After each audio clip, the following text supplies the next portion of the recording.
Mesdames, Messieurs, bonjour. Bienvenue à cette conférence de presse qui sera tenue par M. Michel Barnier, le négociateur en chef pour la Commission européenne dans le cadre des négociations qui vont s'ouvrir avec le Royaume-Uni. Nos excuses pour ces quelques minutes de retard, mais les directives de négociation ont été adoptées il y a peu de temps et nous souhaitions attendre un petit peu pour donner les meilleures chances à la publication de ces directives qui sera chose faite dans les prochaines minutes. Monsieur Barnier, la parole est à vous. Merci Eric. Bonjour à chacune et chacun d'entre vous et je suis très heureux de vous retrouver dans cette salle et de poursuivre ainsi nos échanges qui vont être fréquents et assez nombreux, je peux l'imaginer, dans les semaines et mois qui viennent. Vendredi dernier à minuit, le Royaume-Uni a donc quitté l'Union européenne. C'était un moment grave, très grave, et un moment d'émotion. C'est aussi le moment d'un nouveau départ, d'une nouvelle relation, puisque notre objectif est désormais de construire avec ce grand pays, voisin, ami, allié, un nouveau partenariat.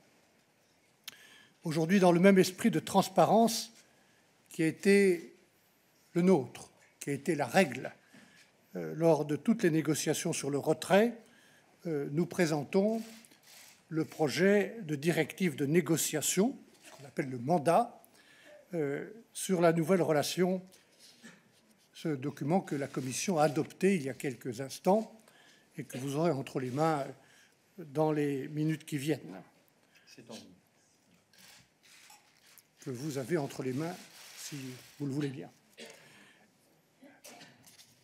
C'est le mandat que la Commission propose aux 27 États membres de fixer à l'équipe de négociation que j'ai l'honneur de conduire. Nous préparons ce nouveau chapitre depuis un certain temps. Nous avons déterminé ensemble nos objectifs avec les 27 chefs d'État et de gouvernement, le président du Conseil européen et le Parlement européen. Il n'y aura donc pas pour vous de vraies surprises. Nous l'avons fait en tenant compte des choix du Royaume-Uni. Et je répète que ce mandat ne vous surprendra pas, car il s'inscrit dans le cadre de deux documents essentiels. D'abord, les orientations fixées par le Conseil européen dès le 29 avril 2017 et qui ont été réaffirmées constamment et tout dernièrement en décembre 2019. Et bien sûr, deuxième document très important, la déclaration politique sur le cadre de notre relation future. Je dis très important parce que ce document est un document conjoint, agréé avec Boris Johnson et son gouvernement le 17 octobre dernier. Et c'est ce document qui, lui aussi, a été approuvé le jour même par le Conseil européen. Mesdames et messieurs, notre but est donc de conclure un partenariat ambitieux avec le Royaume-Uni. Nous resterons lucides. Le partenariat le plus ambitieux, nous l'avions, parce que nous étions dans la même union. Et j'ai souvent eu l'occasion de dire que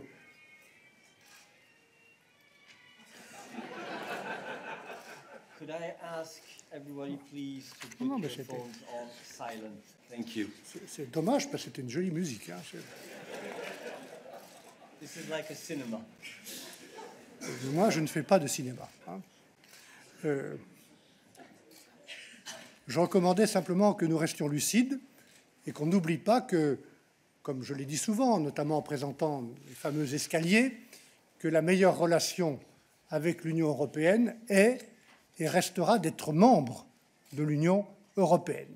Et quand on n'est pas membre de l'Union européenne, on a évidemment, objectivement, une situation différente et moins favorable.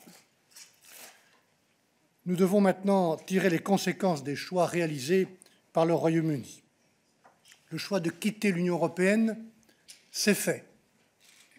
Le choix de quitter le 31 décembre, si j'entends bien Boris Johnson, de quitter le 31 décembre le marché unique et l'union douanière, c'est-à-dire le choix de mettre fin, entre autres, à la liberté de circulation, qui est l'une des fondations de notre Union, de quitter notre écosystème commun, constitué de règles, de standards, de droits, de supervision, de régulation, d'une juridiction commune, et de ne plus vouloir, évidemment, je viens de l'évoquer, se soumettre à la jurisprudence de la Cour de justice. En raison de ces choix, le Royaume-Uni ne pourra plus bénéficier des droits et des avantages économiques qui sont ceux d'un État membre dès la fin de l'année, si cette date est bien confirmée pour quitter le marché unique et quitter l'union douanière. Voilà le cadre qui nous contraint, les choix que nous respectons, dans lesquels nous devons négocier la meilleure relation possible. Ladies and gentlemen, what does this draft negotiation mandate say?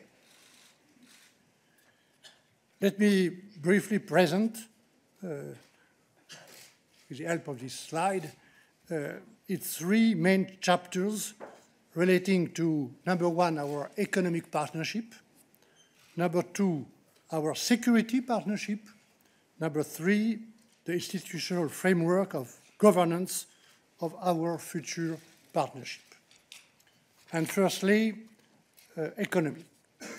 We are ready to offer a highly ambitious trade deal as the central pillar of this partnership, including zero tariffs and zero quotas on all goods entering our single market of 450 million people.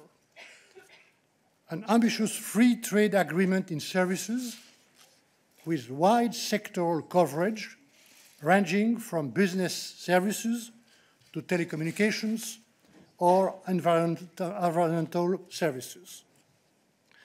We are also looking to include digital trade, intellectual property, and access to our respective public procurement markets. We are ready to offer all this, even though we know that there will be strong competition between the UK, our immediate neighbour, and the EU in the future. Competition is normal. Competition is normal. But because of our geographical proximity and economic interdependence, our draft mandate also makes clear that this exceptional offer is conditional on at least two things. First, we need to make sure competition is and remains open and fair. We have already agreed with Prime Minister Johnson that our future partnership will prevent, and I quote, unfair competitive advantages. We must now agree on specific and effective guarantees to ensure a level playing field over the long term.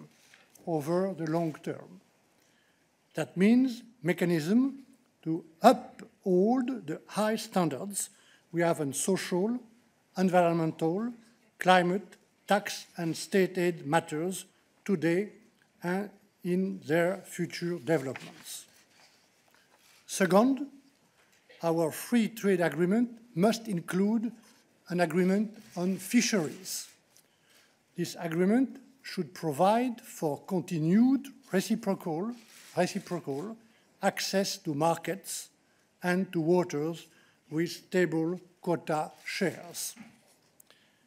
If we can agree on this, as well as on robust commitments toward the level playing field and the necessary enforcement mechanism, we will achieve a very ambitious, free and fair trade agreement.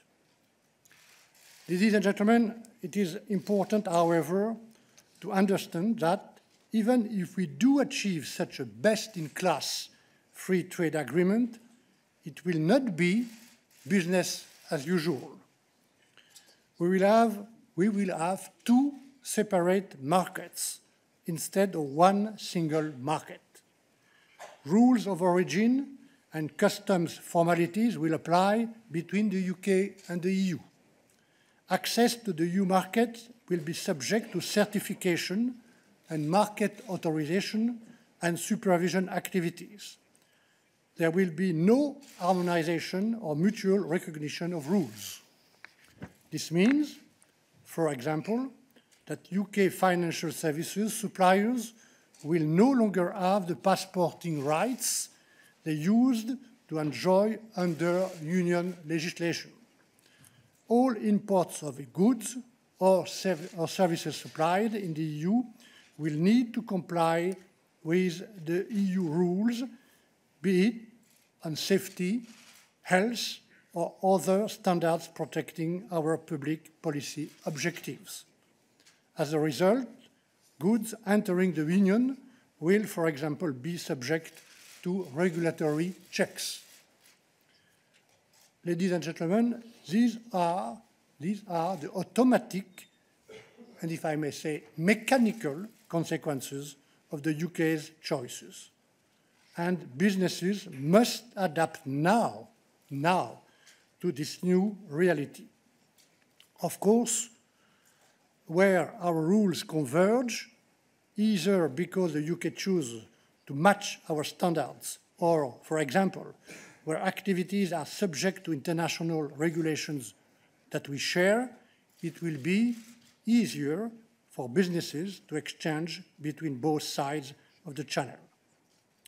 And as President Ursula von der Leyen said in London that month, the more we have common standards, the higher quality access the EU will be able to offer to its markets. But this will be up to the UK to decide. Will it continue to adhere to Europe's societal and regulatory model in the future, or will it seek to diverge? The UK's answer to this question, a key question, will be fundamental for the level of ambition of our future relationship. And the UK must know this. Ladies and gentlemen, we also want our economic partnership to cover many other areas, such as the mobility of people or transport. We will also consider how the UK could continue to participate in EU programs such as Horizon Europe or Erasmus. For this, the EU will first needs clarity on its own multi-annual financial framework beyond 2020. Finally, the EU will consider whether our economic partnership will be accompanied by equivalences of financial services or adequacy of the UK data protection regime. These will be unilateral decisions of the EU. They are no part of the draft mandate. However, they are relevant for the overall future relationship and need to be considered in that light. We will start the assessment work on these areas immediately. J'en viens maintenant au deuxième grand chapitre indiqué sur cette slide de notre futur partenariat, évidemment important, celui de la sécurité. Je veux tout d'abord redire la solidarité européenne à l'égard des victimes de l'attentat qui a eu lieu ce week-end à Londres, dire notre solidarité envers les autorités britanniques. Et cette solidarité ne se marchande et ne se marchandera pas. Le terrorisme reste, nous le savons, une menace terrible dans le monde, tout autour de nous et au cœur même de nos sociétés. La lutte contre le terrorisme et aussi contre le crime organisé ou contre la cybercriminalité exige une étroite coopération entre notre Union européenne et le Royaume-Uni dans le moyen terme et le long terme. Une coopération est aussi nécessaire face aux menaces pour notre sécurité extérieure venant de groupes qui chercheraient à déstabiliser nos démocraties. Face à ces défis, nous pouvons et nous devons pouvoir compter l'un sur l'autre, comme c'est le cas aujourd'hui. Et voilà pourquoi, dans ce mandat, nous proposons de travailler étroitement avec le Royaume-Uni pour garantir à l'intérieur et à l'extérieur la sécurité de nos compatriotes. Nous souhaitons, dans la mesure du possible, mettre en place un cadre permettant l'échange de données ainsi qu'une coopération policière et judiciaire en matière pénale. Comme le prévoit la déclaration politique, nous devons trouver un équilibre entre les droits et les obligations, c'est ce qu'a rappelé il y a quelques instants Ursula von der Leyen, ainsi qu'un équilibre par rapport aux accords que nous avons avec d'autres pays tiers. Je pense ici en particulier aux pays qui ne sont pas membres de l'Union, mais qui sont dans l'espace Schengen et qui acceptent la libre circulation des personnes et qui construisent avec nous, depuis des années, cet espace unique de sécurité. Toute coopération future avec le Royaume-Uni en matière de sécurité intérieure devra, à nos yeux, respecter 3 conditions qui ne sont pas non plus surprenantes. La première, c'est que le Royaume-Uni devra s'engager à appliquer la Convention européenne des droits de l'homme. La deuxième, c'est que le gouvernement britannique devra mettre en place des standards adéquats de protection des données. C'est une préoccupation fondamentale pour les Européens et à laquelle le Parlement européen restera très attentif. Et troisièmement, toute coopération devra être soumise à un mécanisme de règlement des différends le plus efficace. Et là où le partenariat est fondé sur des concepts dérivés du droit européen, évidemment, la Cour de justice européenne doit pouvoir continuer à jouer son rôle pleinement. Nous voulons aussi une coopération durable sur la politique étrangère, la sécurité, la défense, à laquelle nous travaillons et nous travaillerons en étroite coopération avec le haut représentant Josep Borrell. Il s'agit de protéger nos pays contre des menaces extérieures. Il s'agit aussi, et donc, de disposer rapidement d'un cadre qui nous permette de travailler, de coopérer, d'échanger ensemble sur la gestion des conflits, la promotion de la paix et de la sécurité. Pour cela, nous avons besoin de mécanismes de dialogue, de consultation, d'échange d'informations et de coopération, mécanismes qui devront respecter pleinement l'autonomie et la souveraineté de l'Union, l'autonomie et la souveraineté du Royaume-Uni. Enfin, un mot sur le troisième chapitre important, fondamental, celui de la gouvernance. Un partenariat ambitieux nécessite un cadre robuste pour garantir sa mise en œuvre dans le temps, sa crédibilité et donc sa mise en œuvre par les deux parties. Au-delà des mécanismes de dialogue et de consultation politique, nous avons besoin d'une boîte à outils composée de mécanismes efficaces de règlement des différends et de mise en application. Ce cadre de gouvernance doit couvrir tous les domaines de coopération économique et de sécurité. Si certaines obligations ne sont pas respectées par une des deux parties, l'autre partie doit pouvoir agir rapidement et efficacement, y compris, à nos yeux, avec des mesures autonomes en cas de violation des éléments essentiels de l'accord. Voilà, mesdames et messieurs, la proposition de mandat qui va faire l'objet maintenant de discussions entre et avec les 27 États membres. Je la présenterai mercredi au Parlement européen. Et dès que ce document, dès que ce mandat sera adopté, je l'espère le 25 février par le Conseil, nous serons alors prêts à commencer immédiatement les négociations avec le Royaume-Uni sur cette base. Nous ferons ainsi le meilleur usage possible du temps que nous avons jusqu'au 31 décembre 2020, puisque c'est la date choisie par le Royaume-Uni pour sortir du marché unique et de l'union douanière. Je voudrais terminer ce point, avant de répondre à vos questions, sur un point de méthode puisque la méthode reste et restera essentielle pour réussir. Il y a 3 conditions pour réussir cette nouvelle négociation extraordinaire et contrainte dans le temps. D'abord, nous devons progresser sur plusieurs sujets en parallèle. Concrètement, nous ouvrirons une douzaine de tables de négociations thématiques avec le Royaume-Uni. Nous souhaitons progresser dans les domaines où les conséquences d'une rupture sans accord fin 2020 seraient les plus graves et les plus importantes. Donc nous sommes prêts à travailler sur tous les sujets, mais évidemment, à un certain moment, lorsque nous ferons l'état des lieux, nous devrons progresser peut-être plus rapidement dans les domaines où la rupture est la plus risquée et la plus grave en cas de désaccord fin 2020. En parallèle, nous serons également vigilants, c'est peu de le dire, quant à la bonne mise en œuvre de l'accord de retrait. Cet accord comporte 600 pages, apporte des solutions, des garanties pour les citoyens, met en place une solution durable et opérationnelle pour préserver la paix et la stabilité sur l'île d'Irlande, prévoit les conditions du règlement financier et plein d'autres sujets.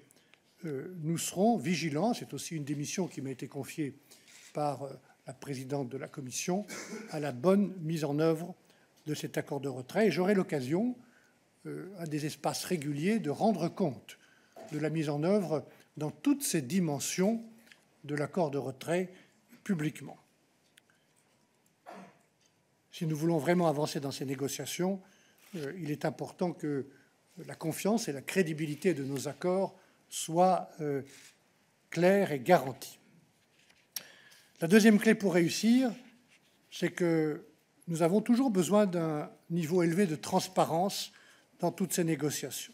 Et voilà pourquoi, de notre côté, nous continuerons à travailler étroitement avec, c'est bien normal, toute la Commission européenne sous la direction de l'autorité de sa présidente, Ursula von der Leyen, et en tandem avec tous les commissaires concernés, les services concernés qui seront associés étroitement à toutes les négociations. C'est en particulier le cas du commissaire chargé du commerce, Phil Hogan.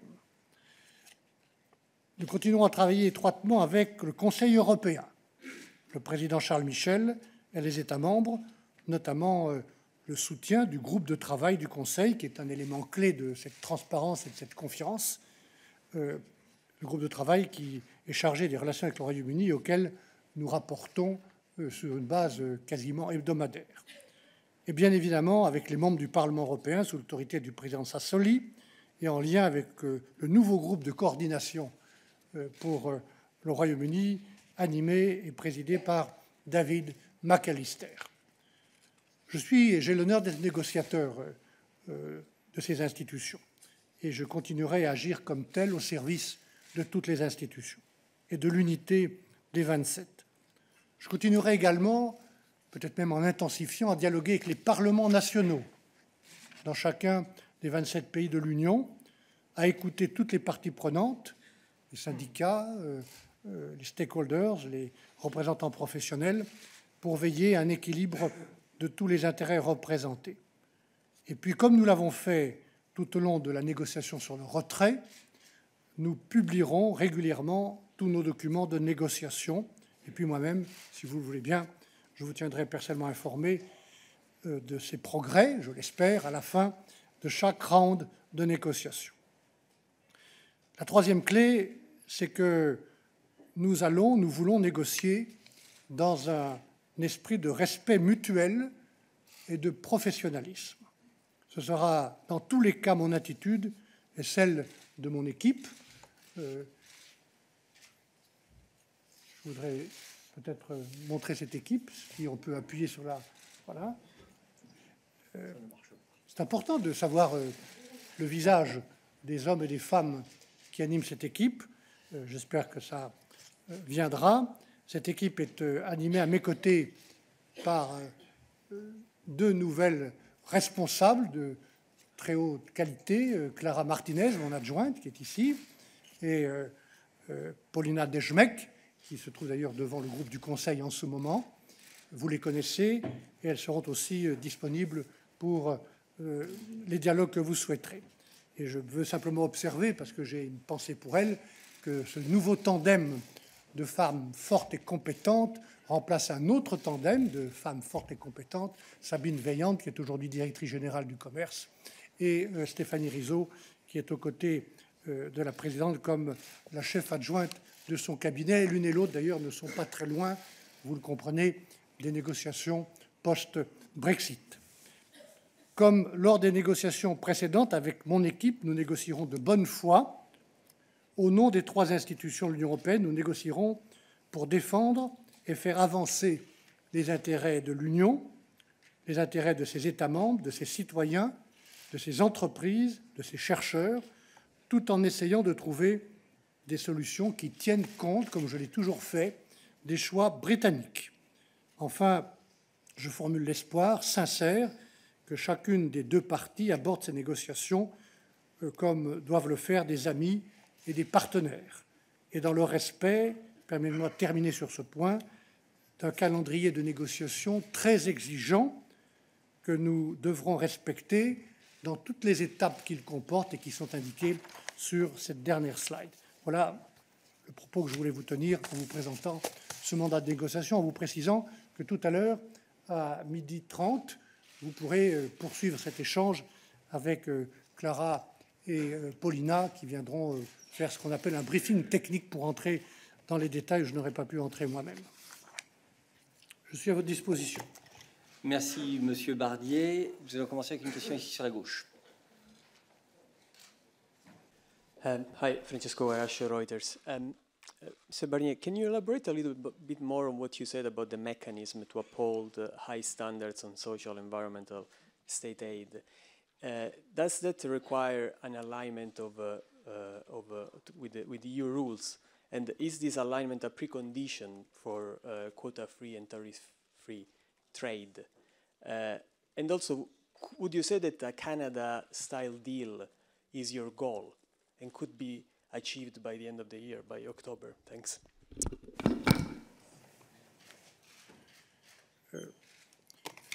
Oui, je vais répondre en inversant vos 2 points, parce qu'il vaut mieux partir de l'objectif général et en venir aux modalités. Oui, je pense, s'il y a suffisamment de volonté et de raison des 2 côtés, que l'on peut aboutir exceptionnellement, parce que ça ne s'est jamais fait, donc c'est un challenge, dans un temps très court, celui de 11 mois, à un accord de commerce du type de ceux qu'on a signés avec le Canada ou avec la Corée du Sud ou avec le Japon. Ce sont ce qu'on appelle des FTA. Je veux faire observer que chacun de ces FTA, qui comprend des droits et des obligations, a son propre contexte et ses propres formulations, et qu'il y a des adaptations selon le pays avec lequel nous négocions. Le FTA de la Corée n'est pas le même dans tous les détails que celui du Canada. Donc ma réponse est oui, et c'est ça l'objectif. Là où il y a une volonté, il y a un chemin. Nous avons cette volonté, à nous de trouver le chemin qui, encore une fois, est contraint par la décision, si elle est confirmée, de Boris Johnson, de quitter le marché unique et de quitter l'union douanière à la fin de cette année.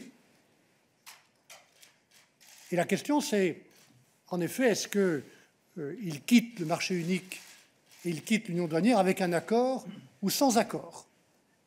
En particulier dans le domaine du commerce, mais dans tous les autres domaines aussi.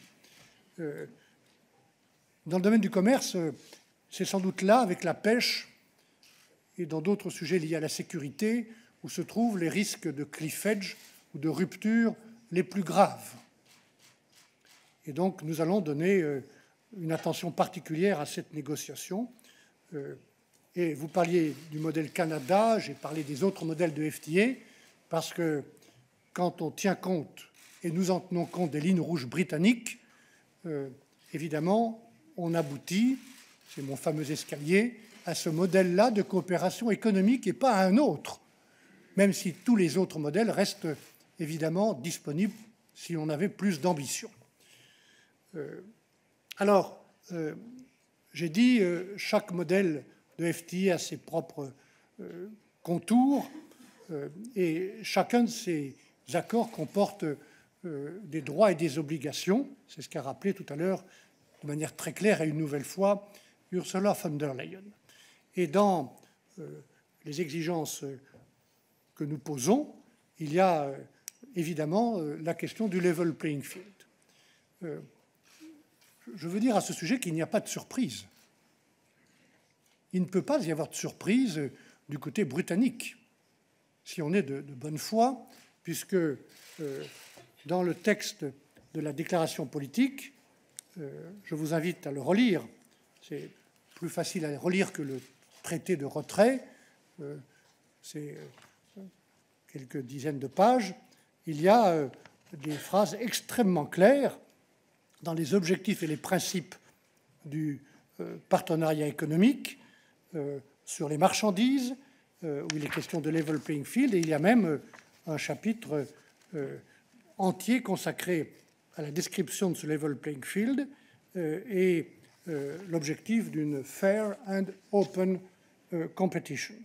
Et dans ce texte, il est écrit par Boris Johnson et par nous et par Boris Johnson, que l'on s'attachera à empêcher ou interdire des distorsions de commerce et toutes unfair competitive advantages. Voilà. Donc c'est ça dont il s'agit. Et franchement, il n'y a pas de surprise. Et pourquoi il n'y a pas de surprise? Parce que, je le répète, chacun de ces FTA a sa propre spécificité. Et la spécificité du FTA, qui est en négociation dans quelques semaines avec le Royaume-Uni, c'est une négociation commerciale avec un grand pays, 65 millions d'habitants, à côté de nous, et qui va le rester, un pays qui est totalement lié à nous, puisque nous sommes depuis 47 ans dans le même marché unique. Et comme je le dis quelquefois, pour la première fois dans notre histoire commerciale, qui est longue, nous avons plus de 60 FTA ou accords de commerce. C'est la première fois que nous allons négocier dans un contexte où il s'agira non pas d'encourager la convergence des normes et des standards pour faciliter le commerce, il s'agira de maîtriser la divergence et d'éviter que la divergence que les Britanniques veulent acquérir ou retrouver, nous respectons cette volonté, que cette divergence ne devienne pas un outil de compétition unfair ou créant des avantages ou des désavantages compétitifs contre l'industrie ou l'économie européenne. Voilà. Ne me demandez pas de rentrer dans les détails de ce que sera ce mécanisme, ça va être l'objet de la négociation, mais nous allons être extrêmement attentifs et exigeants sur la qualité, la crédibilité de ce mécanisme de level playing field pour les raisons que je viens d'indiquer et qui seront la clé pour ouvrir de manière très ambitieuse et très forte, zéro tarif, zéro quota, je l'ai rappelé, nos marchés et également le secteur des services. Pascal.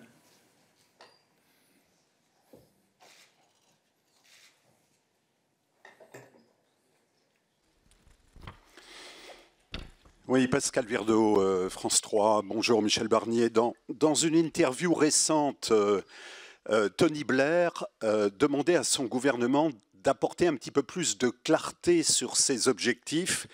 Et notamment, il affirmait que le droit théorique de diverger est différent de la décision pratique de diverger. Et il ajoutait, il y a peut-être des domaines pour le Royaume-Uni où la divergence pourrait être bénéfique. Alors question, est-ce qu'il existe des domaines où la divergence pourrait être bénéfique aussi pour l'Union européenne? Oui, j'ai lu l'interview de Tony Blair, que j'écoute toujours avec beaucoup de respect et d'attention. J'écoute d'ailleurs régulièrement tous les anciens premiers ministres britanniques, et évidemment l'actuel Premier ministre britannique.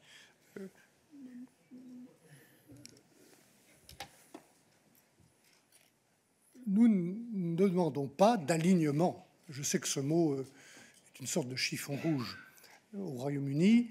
Je ne le prononcerai donc que très peu ou pas du tout. Moi, ce qui m'intéresse, c'est la cohérence. Et évidemment,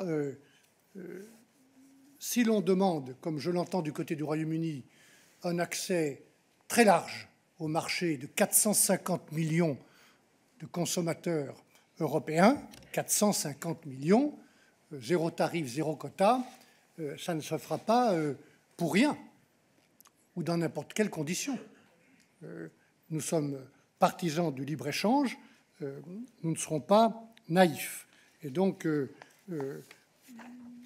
probablement, il y a des domaines où les Européens garderont leur marge de divergence, mais si vous me permettez, Pascal Verdeau, plutôt pour tirer les discussions vers le haut.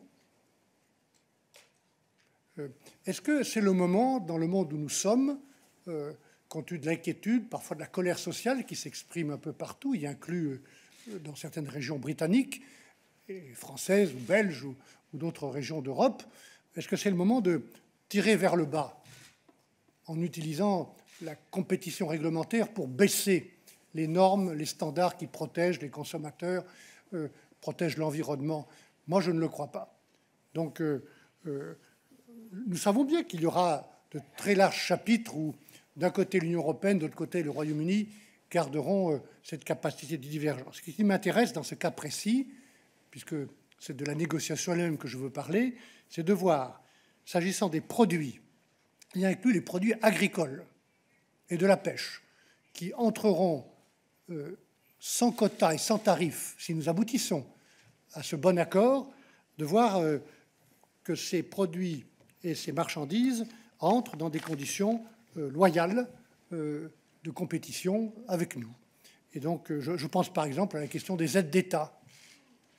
Voilà un domaine où, légitimement, on peut, d'un côté ou de l'autre, créer de la compétition inéquitable, immédiate. C'est pour ça que nous avons des autorités, une autorité, celle de la Commission européenne, pour vérifier les règles de concurrence. Voilà que je peux répondre à cette question. Jim.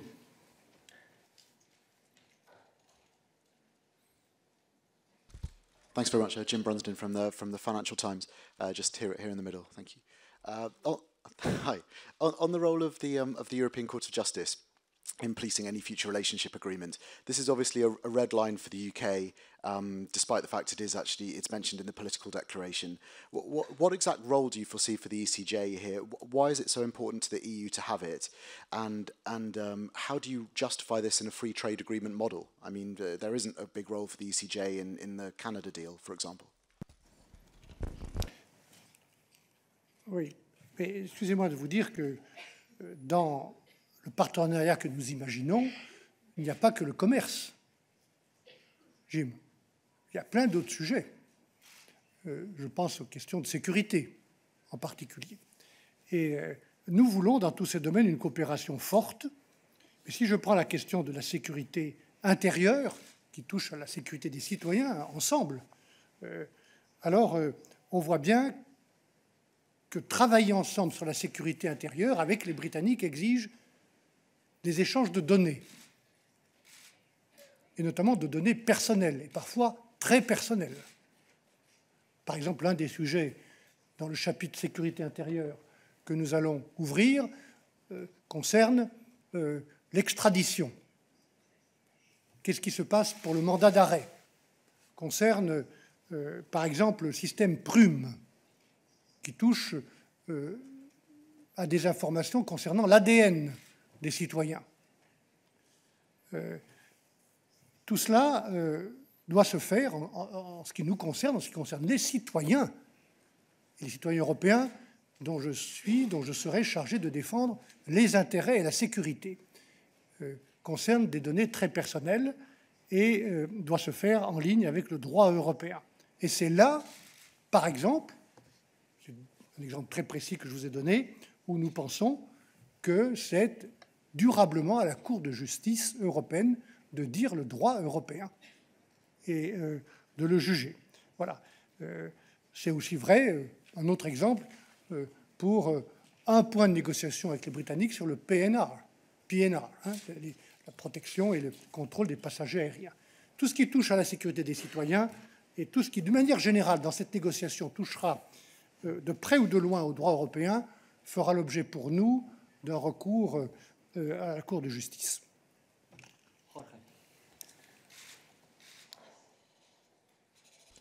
Jorge Valero with Euractiv. 2 questions here. Good morning. The first one, you made a reference at the end that what you expect is mutual respect and professionalism.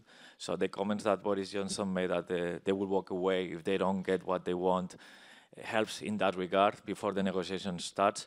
And secondly, quick confirmation on Gibraltar, just to see whether, as it is the situation right now, Spain's explicit consent will be needed in order to apply the future relationship to the ROC, and also whether you expect any problem in that regard.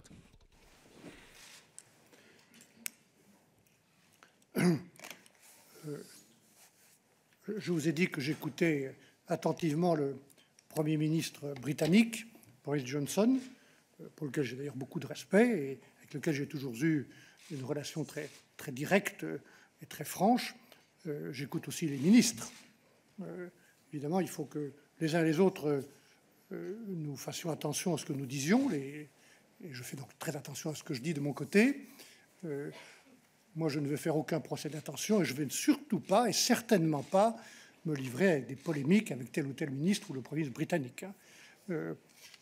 L'objectif, c'est de mettre en œuvre le document signé avec Boris Johnson, pas sans lui ni contre lui, avec lui, le 17 octobre.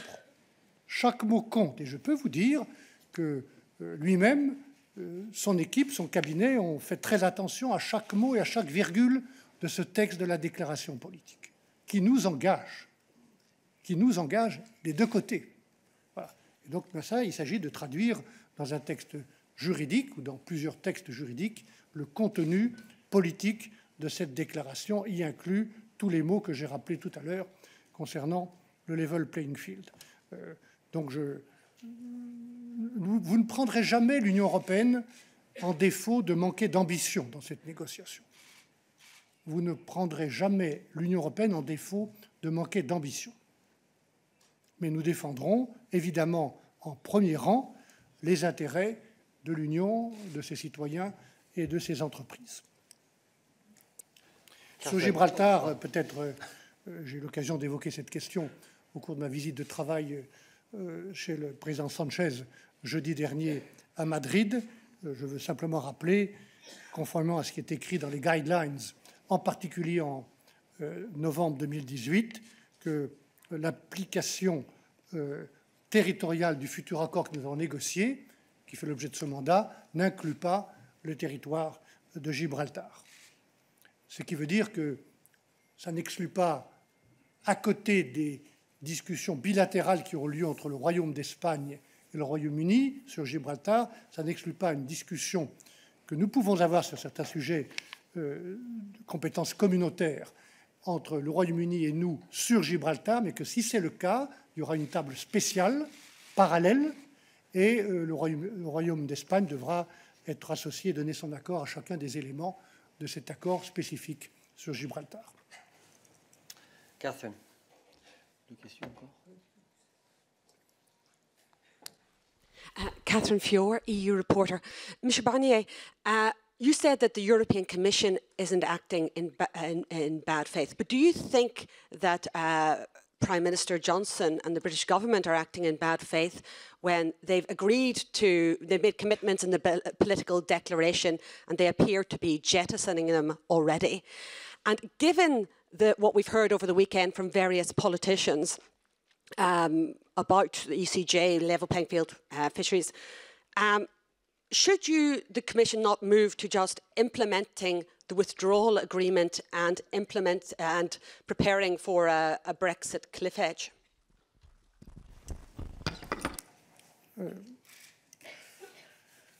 Alors, 2 points. Je redis que, quelle que soit l'ambition du résultat que nous atteindrons, à la fin de l'année et puis dans les négociations ultérieures, puisque pour tout faire, il faudra plus de temps que 11 mois, ça ne sera pas business as usual.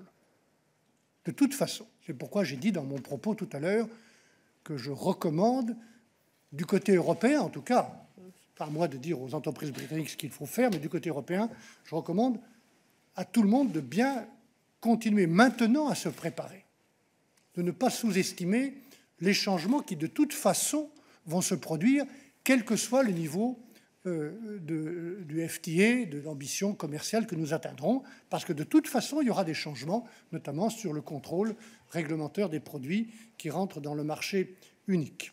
Et puis, évidemment, tant qu'on n'a pas abouti, je recommande aussi qu'on se prépare à toutes les autres options, et donc la Commission continuera son travail avec les États membres, avec les secteurs professionnels, pour préparer l'hypothèse où il n'y aurait pas d'accord. Nous ne le souhaitons pas. Nous allons précisément travailler pour que ça ne se produise pas, mais si nous n'aboutissons pas à un accord à la fin de l'année, il y aura un cliff edge général, et en particulier dans certains domaines où il n'y a pas d'autre solution que le cliff edge. Je pense par exemple à la question du commerce ou de la pêche. Pour le reste, franchement, moi je ne fais pas de procès d'intention. Je n'imagine pas franchement que le Royaume-Uni et nous-mêmes, nous n'appliquions pas ce qui a été écrit ensemble. Voilà. Une question de confiance mutuelle. Et ça vaut à la fois pour l'accord de retrait, dans toutes ses dimensions. Ce n'est pas simple d'appliquer l'accord de retrait.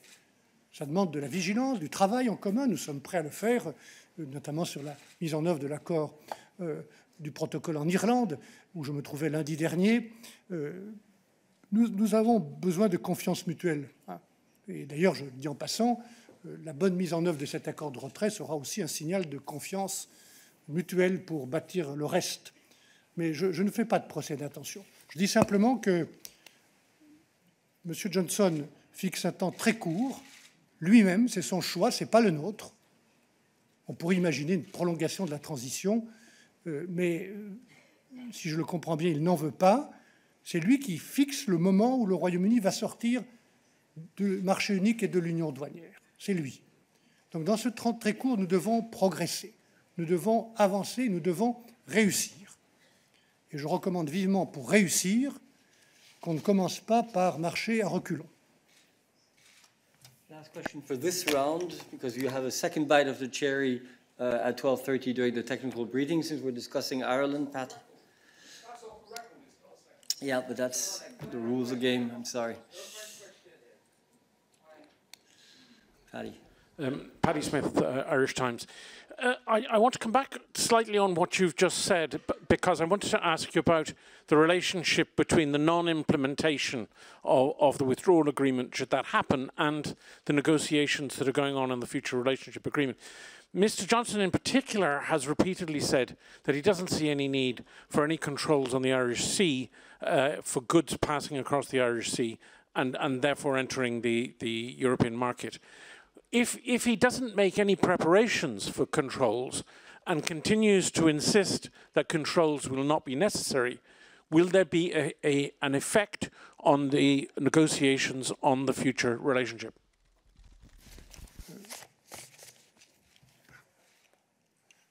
J'ai rappelé dans l'intervention que j'ai faite à Belfast lundi soir dernier à Queen's University le contenu de l'accord auquel nous sommes parvenus avec le gouvernement de Boris Johnson dans toutes ses dimensions et la nécessité de le mettre en œuvre sans attendre.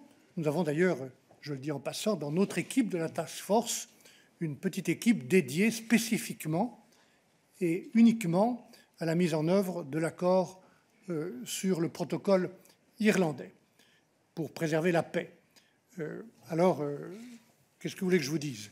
Ce qui compte, c'est ce qui va se faire maintenant, et la coopération entre les autorités britanniques et nous, immédiatement et au fur et à mesure que l'année se découlera, pour mettre en œuvre de manière opérationnelle dans toutes ses dimensions l'accord de retrait, y inclus en Irlande et en Irlande du Nord, pour la fin de cette année. Et je vous ai dit tout à l'heure,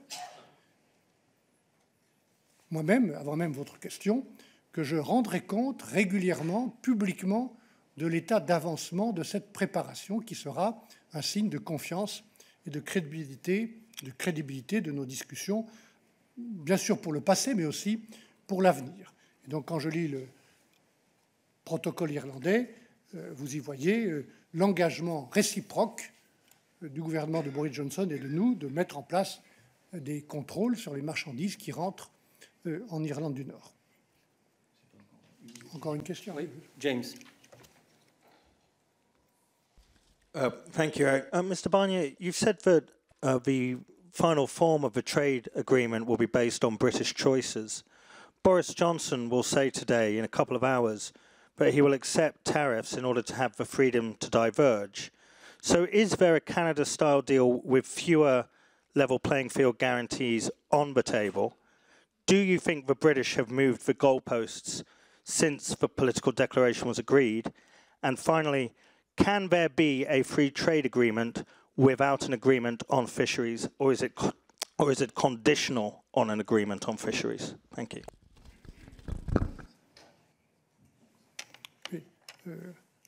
Ce sont deux questions différentes. Hein. Même trois, d'ailleurs. Hein. C'est assez habile de votre part. Hein.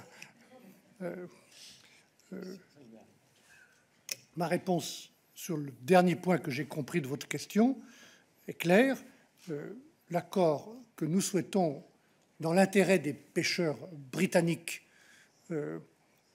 et des pêcheurs européens, ce que j'ai appelé l'accès réciproque à nos eaux territoriales et à nos marchés, cet accord-là sur la pêche fait partie de manière indissociable de l'accord de commerce. Comme d'ailleurs un troisième élément qui est, je l'ai répété suffisamment devant vous, l'accord sur le level playing field agréé avec Boris Johnson. J'entends tout ce qui se dit au Royaume-Uni. Vous savez, on s'est retrouvés, mesdames et messieurs, dans cette salle plusieurs fois tout au long des 3 dernières années. Et tout au long de ces 3 années, notre parcours en commun avec les Britanniques a été marqué par des déclarations des uns ou des autres. Bien sûr, j'écoute ces déclarations, mais moi, ce qui m'intéresse, c'est la perspective. C'est la perspective d'avoir, avec le Royaume-Uni, un accord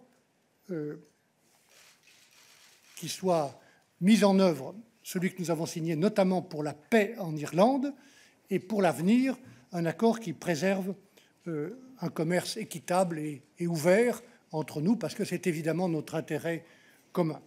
Et donc, sur les toutes dernières déclarations que vous avez rappelées, tarifs ou convergence, moi, je ne parle pas d'alignement, je parle de cohérence, dans les deux sens. C'est encore une fois le choix du Royaume-Uni. La présidente Ursula von der Leyen a dit à Boris Johnson, j'étais à ses côtés, elle a dit à Alessi des choses très simples. C'est vous qui allez choisir le niveau d'accès de vos produits britanniques au marché européen. C'est le choix britannique. Le niveau d'accès sera proportionnel aux engagements pris pour ce level playing field, pour éviter des unfair competitive advantages, pour reprendre les mots agréés par Boris Johnson. Voilà, donc je souhaite qu'on reste très calme. Moi, je serai toujours très calme dans cette négociation. Quelquefois, on me dit que je suis trop calme. Non, je suis calme, respectueux. Je demande qu'on nous respecte aussi. Et on ne va pas se laisser impressionner par telle ou telle déclaration. Nous avons un objectif fondé sur un texte précis, agréé par les deux parties, et je souhaite qu'on puisse y travailler maintenant sérieusement. Ok, très bien, merci beaucoup, monsieur. Question ? Ouf, il y en a, on peut être ici. Et Griselda, si vous voulez poser une dernière question. Allez, alors Griselda. Une femme. Je suis désolé, mais on va passer. Ce que je vous propose de faire, si vous souhaitez, c'est qu'on passe directement au briefing technique par la suite avec Clara et Paulina pour pouvoir continuer sur le sujet, vu que vous êtes tous ici. Peut-être vous pouvez juste Allez-y. Merci beaucoup. Juste sur l'accès au marché des produits britanniques, ce qu'on doit comprendre, c'est que ça dépend de s'ils suivent ou pas les normes européennes. Est-ce que d'une certaine façon, ils sont attachés à suivre les normes européennes pour avoir un accès sans tarif? Et puis, excusez-moi, mais sur la question de Gibraltar, j'ai un doute majeur. Jusqu'à présent, c'était bilatéral, donc Espagne, Royaume-Uni sur le Gibraltar. Maintenant, vous venez d'introduire un nouveau élément. Il y aura des questions qui seront communautaires et pas bilatérales. C'est ça ce que vous nous avez dit?